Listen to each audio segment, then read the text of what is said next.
What is going on, everybody? Welcome back to the channel. After Sound here, bringing you Splinterlands content daily. We also stream on this channel every Tuesday, Thursday, and Sunday morning U.S. time, so come by and say hello. Okay, so I was thinking about upcoming abilities for Riftwatchers. We've already been, semi-confirmed or pseudo-confirmed to get one new one for Riftwatchers, and I think if you open it up to everything, when you open your speculation up to everything, it gets, anything is possible, obviously. But there are a couple of abilities that I have been wondering about when they could potentially come. Now, the thing is, some of them seem to be OP or can be OP, but I'll get into that, and I would love for you to be the judge and let me know what you think if we will ever even see abilities like this. So there's 3 different attack types, right? You have your melee, you have your ranged attack, and you have your magic attack. Now, for each of these attack types, there is a debuff ability. So this is an ability that an opposite monster will have, right? It's not a summoner, but a monster will have that will reduce the opponent's ability to, I guess not reduce the opponent's ability. It will reduce the opponent's attack number or attack damage. So for melee, you have demoralize. For range, you have headwinds. And then for magic, you have silence. On the flip side, when it comes to adding a +1 to your own friendly monsters, only melee has this. And that is with Inspire. So Inspire gives a +1 to all of your melee monsters, and you can see here who exactly has one. So I was thinking, and this is even long before Chaos Legion was even out. So now that we know that there's going to be a new ability, I have always been thinking, what happens, or if they would even consider adding a +1 ranged or a +1 magic to your friendly monsters. Now, magic spamming is already difficult as it is, and difficult to deal with, I should say. It's always fun to be the magic spammer.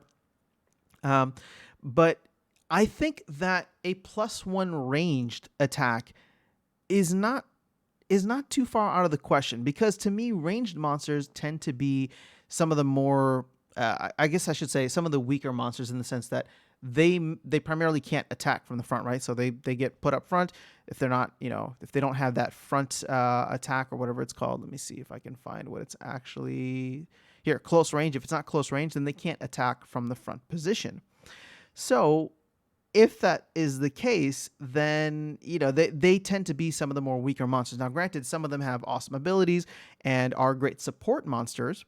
But if you were to have a monster that offers that, and I think whether we get, a +1 magic or a +1 range, and if we were to ever get that, I don't think that it would be on a monster that has that ability, right? So when you look at something like Demented Shark, who is a melee monster, giving all other melee monsters, I don't think we'd ever get that. I think we get situations like pretty much, not pretty much everything else, but you look at someone like Phyrexia General, right? This is a ranged attacker who gives Inspire at a certain level, or River Hellendale, who is a magic monster who gives Inspire.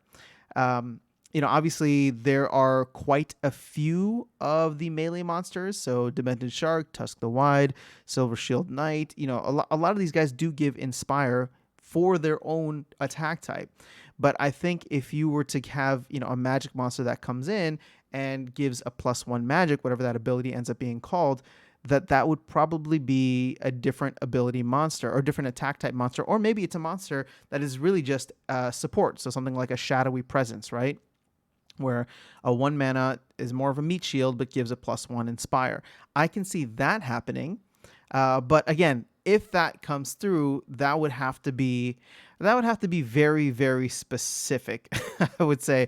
And I don't think that we'd see it across the entire splinter, across all of the different splinters. Here, over time, you can see that Inspire has been added to essentially every splinter. There's no splinter that's missing it.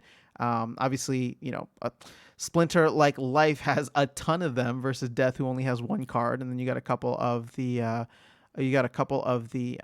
neutral cards as well here. I guess there's only 1 neutral card in regular ranked battle play.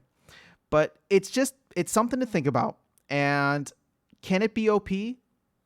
definitely in certain ways, but when you think about, someone like Silver Shield Knight and how they are usually the ones leading that sneak attack life team that I absolutely hate. So, there's certain ways that it could be very powerful. And if they do release it, similar to how they did with a lot of the new abilities now, not many monsters have, for example, camouflage. Like it's 4 monsters. That's it. So I think if there's a new ability, it may just be limited to a couple of monsters, which in a sense, that's it's a smaller update. It's not a core edition. It's a mini edition. So if they're only going to add one ability, and now if they were to add an ability like that, I would think that maybe they would consider adding 2 abilities if they're only going to add it to a couple of monsters, right? Because you look at camouflage. Let's see what are some of the other ones that were given out this time as well. Oh, Amplify is another one. So Amplify is unique because they made sure that every splinter got it, as well as one of the neutral cards. And then let's look up one more here just to have it. So we had Scattershot. So only 4 monsters for Scattershot. So maybe this is something that happens where it's one of those things where like it will help any splinter, especially if it's +1 magic. So I think they would have to do it in a way that is very, very selective. And then if it's +1 range, like I said, that's why I can see +1 range being something more. Obviously, if they do that, I don't think that they should add it to a life team or a neutral card that could be added to a life team, because then all of a sudden you're getting like +2 attack with General Sloan, which, hey, at the same time, General Sloan is the cheapest summoner out there. And if they want to, add a little more value to General Sloan, then maybe they could do that. But that would also add a tremendous amount of value to the old legendary dragon summoner, Selena Sky. So, these are just some random musings I wanted to share with you, because now that we know that there's an upcoming confirmed, I shouldn't say confirmed, but upcoming ability that will be added to Riftwatchers, it's fun to speculate. And those two are the +1 magic and the +1 range are ones that I am wondering if they will ever even add, just because they already have Inspire in the mix. But it would be very, very interesting to see what would happen from a game meta change standpoint if they were to add those. So let me know your thoughts in the comments below. Curious to know if you guys have been thinking about this too, or if you think that it's some other kind of random ability, like maybe it's something that comes in and complements what's the ability that we don't really care for? Oh, Recharge. Maybe it comes in and complements Recharge. That could be interesting too, right? So that would be very specific and a very quick kind of buff and response to an ability that hasn't had as much of an impact as, I think that maybe the team has wanted.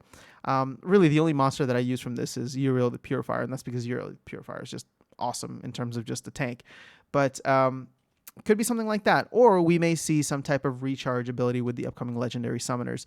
So, well, actually, we haven't been confirmed. I don't think they mentioned that there's going to be a new ability with the legendary summoner. So this would have to be a Riftwatchers thing. Okay, so let me know your thoughts in the comments below. I will catch you all in the next video, and I will see you around the game. Take care.